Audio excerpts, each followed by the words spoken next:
Γιατί εντάξει, μπορεί να έχεις το καλύτερο marketing, αλλά αν το παιχνίδι δεν είναι καλό, δεν θα βοηθήσει όσα εκατομμύρια και να ξοδέψεις. Ένα από τα παιχνίδια με τον μεγαλύτερο προϋπολογισμό marketing είναι το Cyberpunk 2077, το οποίο τυχαίνει να είναι και ένα από τα αγαπημένα μου παιχνίδια. Υπάρχουν έτσι και άλλοι κλάδοι που ξοδεύουν τρελά λεφτά στο marketing, όμως εδώ θα σταθούμε στο κλάδο των video games. Υπάρχουν αρκετά video games που σύμφωνα με πηγές στις οποίες θα προσθέσω όλες στην περιγραφή, έτσι έχουν τεράστιους προϋπολογισμούς marketing, δηλαδή με απλά λόγια έχουν ξοδέψει τεράστια ποσά στην προώθηση του τίτλου τους. Και χωρίς καμία σειρά προτεραιότητας θα ξεκινήσουμε με το Cyberpunk 2077, στο οποίο και θα σταθώ στη συνέχεια και θα αναλύσω ορισμένες από τις καμπάνιες προώθησης που έκαναν. Θα μιλήσω σε δολάρια, καθώς είναι το κατεξοχήν συνάλλαγμα που βρήκα στις πηγές, και για να έχουμε μια ολοκληρωμένη εικόνα έτσι, για το Cyberpunk 2077, να πω ότι το κόστος ανάπτυξης του παιχνιδιού, σύμφωνα με τα επίσημα δεδομένα τους που δημοσίευσαν το 2020, όταν δηλαδή κυκλοφόρησε το παιχνίδι, έφτασε τα $293 εκατομμύρια με σημερινή ισοτιμία. Και σύμφωνα με τα ίδια δεδομένα, το 45% του ποσού αυτού πήγε στο marketing και στην επικοινωνία, το οποίο μεταφράζεται σε $131 εκατομμύρια. Ωστόσο, ο προϋπολογισμός από τότε έχει αυξηθεί, έτσι, καθώς έχουμε updates και το expansion Phantom Liberty, το οποίο κόστισε $125, εκ των οποίων 21,6 δαπανήθηκαν για το marketing. Φυσικά δεν αποτελεί έκπληξη ότι ένα παιχνίδι που έχει τον Keanu Reeves και τον Idris Elba έχει ακριβή παραγωγή. Αυτό που με κάνει να αναρωτιέμαι είναι ότι η αμοιβή τους υπολογίζεται τόσο στα έξοδα ανάπτυξης όσο και στο marketing, διότι φυσικά έτσι οι φωνητικές ηχογραφήσεις, τα voice-over είναι κόστος παραγωγής, ανάπτυξης, αλλά η χρήση των ονομάτων τους και μόνο έτσι αποτελεί αυτόματα μια μεγάλη επιτυχία στο marketing. Έτσι. Δηλαδή και η εμφάνιση του Keanu Reeves στην E3 σίγουρα θεωρώ ότι ήταν μέσα στο marketing budget. Για να δούμε και κάποιους άλλους αριθμούς και να κάνουμε μια σύγκριση για να δούμε που βρίσκεται η βιομηχανία. Ορισμένα παιχνίδια που θα αναφέρω, έτσι, δεν τα έχω παίξει όλα, όμως τα γνωρίζω. Star Citizen. Αυτό δεν νομίζω να το έχει παίξει κανένας, εκτός αν έχετε πρόσβαση στην Α.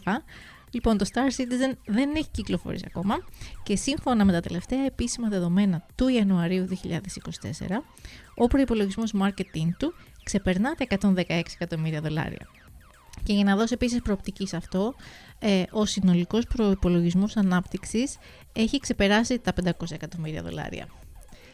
Και αυτός ο τίτλος έχει δεχθεί πολύ κριτική και σκεπτικισμό, έτσι, καθώς παραμένει υπό ανάπτυξη εδώ και 12 χρόνια από την ημερομηνία ανακοίνωσής του και κάποιους το αποκαλούν έως και απάτη. Genshin Impact, έτσι, δεν μπορούμε να το αφήσουμε εκτός λίστας το Genshin Impact και είναι ένα παιχνίδι που προσωπικά δεν έχω παίξει ποτέ, όμως είναι αρκετά γνωστό, έτσι, το γνωρίζω. Λοιπόν, για να δούμε λίγο τα κόστη του τίτλου αυτού.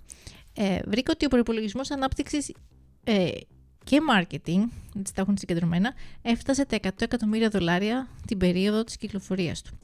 Δεν γνωρίζουμε ακριβώς ποιο ποσοστό πήγε στο marketing, αλλά μπορούμε να αποθέσουμε ότι είναι κάποια εκατομμύρια από αυτά τα 100. Επίσης, έχει αναφερθεί ότι από τότε πληρώνει περίπου $200 εκατομμύρια το χρόνο για συντήρηση και marketing.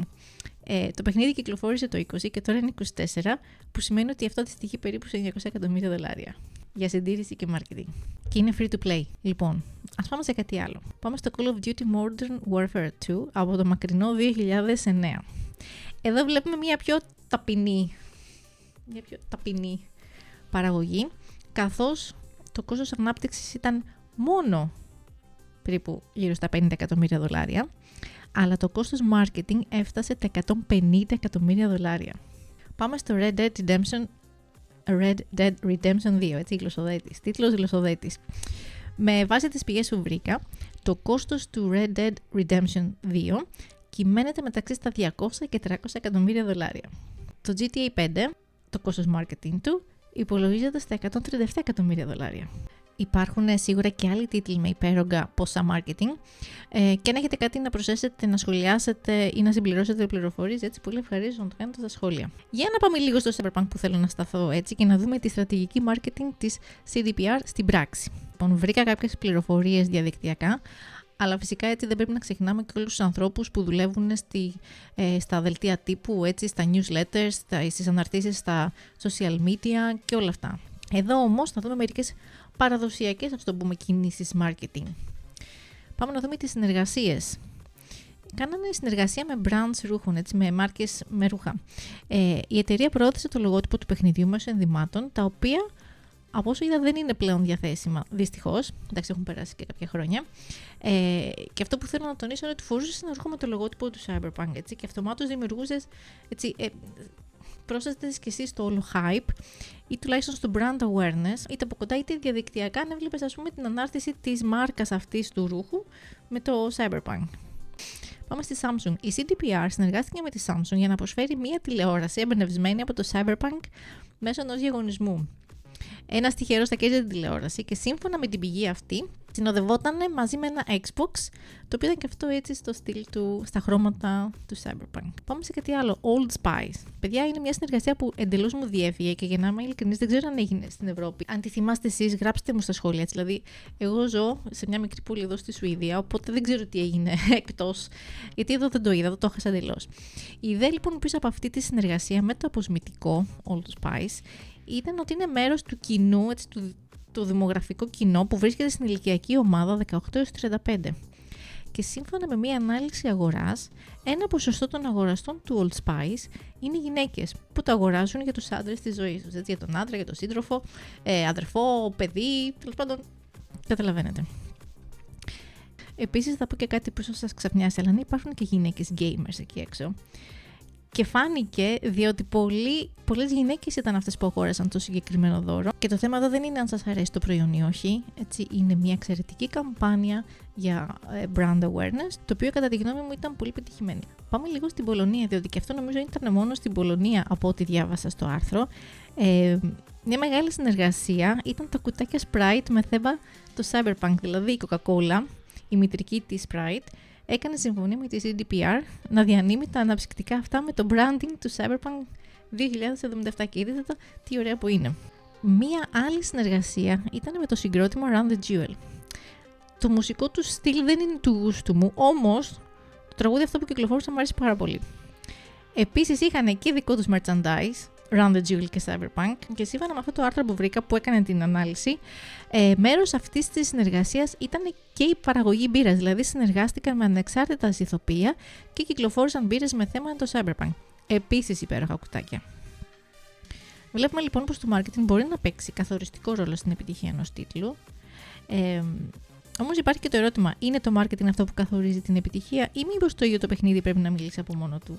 Γιατί εντάξει, μπορεί να έχεις το καλύτερο marketing, αλλά αν το παιχνίδι δεν είναι καλό, δεν θα βοηθήσει όσα εκατομμύρια και να ξοδέψεις. Το Cyberpunk πιστεύω ότι είναι ένα εξαιρετικό παράδειγμα, γιατί εντάξει, επενδύσανε τρελά ποσά στο marketing και αντιμετώπισε κριτική, έτσι, γιατί στην κυκλοφορία, έτσι, μόλις κυκλοφόρησε το παιχνίδι, σε πολλές περιπτώσεις δεν μπορούσαμε να το παίξουμε. Όμως το φτιάξανε το παιχνίδι σημαντικά.